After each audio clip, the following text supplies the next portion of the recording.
Hi everyone. As some of you know, on the way from Chicago to Kansas City, I was involved in a pretty bad car accident that almost ended the trip both physically and mentally. Now, I don't want to completely skip over that, but at the same time, I want to keep the focus on the parks and the good times I had along the way. So after the series is over, I will do an episode on all the obstacles I faced along the way and go into detail then. But for now, let's have some fun in Kansas City. Hit that music. Hustle all day. Grind. Steady stacking paper. Money on my What's up, everybody? Welcome into the show that might have finally fixed its audio issues. Maybe. The MLB 30 and 30. Shout out for all the crazy good feedback about the last few videos, and today is another good one. This is one of my favorites and one of the oldest parks in the league. A lot of people don't know that. This is Kansas City, and this is Kauffman Stadium.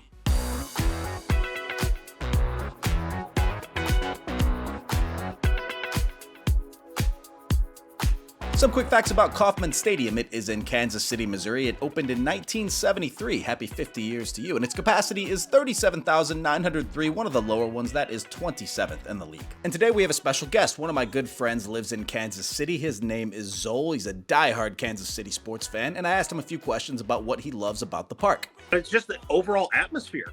Whether you're going with family, kids, your friends, buddies that you haven't seen in a while, connecting there, because everyone's there to enjoy the game. More from Zoel in just a bit, but first, let's check out the concourse.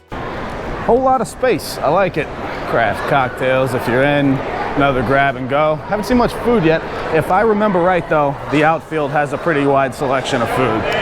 All right, some burgers, some brats, some pizza, Sweet Baby Ray's Barbecue Shack. We know how much we love that in Dallas, by the way. Berry kebabs. Now I wonder if that's actually, I don't know. Holy cow, wait a second. Yeah, those were my thoughts also. Yeah. Oh my God. Yeah, I don't know if I can resist that tonight. I haven't been doing sweets very much, but tonight might be the night. I did not, and I regret it. Some people, if they have a criticism, will say, when you walk out of the stadium, there's nothing to do, right? They prefer like a downtown setting, bars, pubs, strips, this and that, whatever it is. I'm someone that if I'm going to a game, I'm going to a game. I'm not going there to go downtown sightsee. If I want to do that, I'll go do a concert or I'll just go downtown. To me, it's about the setting. It's about the experience. I'm sure you can talk to this.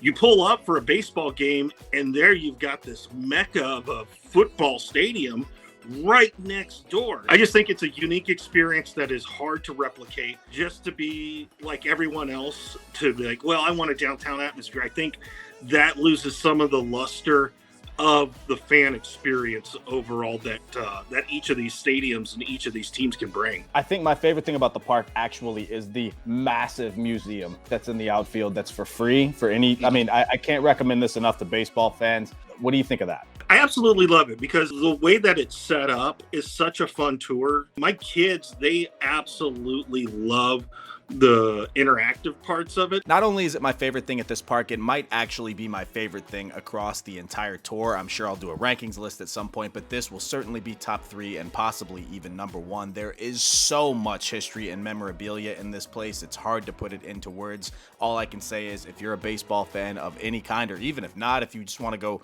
learn about the Royals when you go to a game, please go out of your way to set aside a fair amount of time to go to this Royals museum. The creativity that goes into that, the work that goes into that, and not only just putting it together, but keeping it together, adding to it, keeping the legacy alive. I absolutely love it. That's one of the best, if not the best, that we've seen so far. It's got to be the best. Again, it's basically free entry into a museum in the ballpark. That was amazing. I love that. Anyway, making my way around the outfield, some cool stuff for the kids, a great view of the game, some statues, and also the bullpen bar. VIP seating here, so I'm not going to be disrespectful. Cool place, cool area. I almost ran into that pole.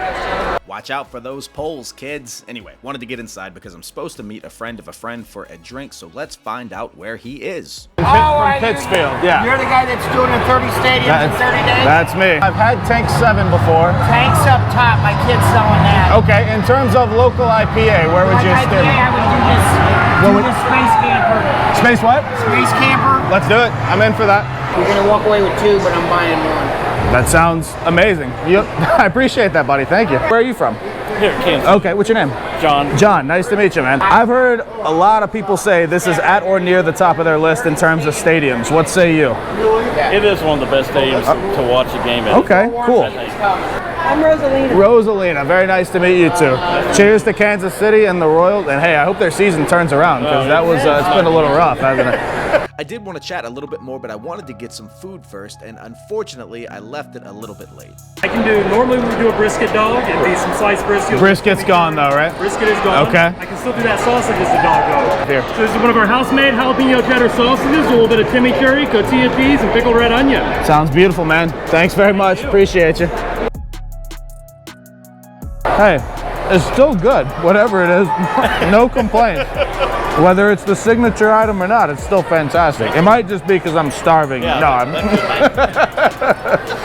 So see where those yellow posts, those posts are? Right. That was where the, That was where the concourse was. the concourse ended where those posts. Oh wow! So you're talking some serious tightness. Yeah. Getting to know your neighbor. Back in '06, they started renovations on the stadium, and it then took they- them like 3 years. and then they pushed it- They expanded it all the way out to here. So how was 2015? That was awesome. Yeah. 14 and 15. And I loved it because the Mets had just knocked the Cubs out of the NLCS, so I was all aboard the Royals bandwagon again. I don't get the whole, oh, well, they beat us, we want them to win. That, like, I want them to lose. I'm angry. I don't. Shout out to my new friends John and Rosalina. Awesome, awesome people. Can't wait to meet up with you again when I get back in Kansas City. And the legend, Jeff, gave me a free beer and hooked us up with a funnel cake. I mean, who doesn't love a funnel cake? But I do want to catch a little bit of the game, so let's get to our seats where the party is going, baby.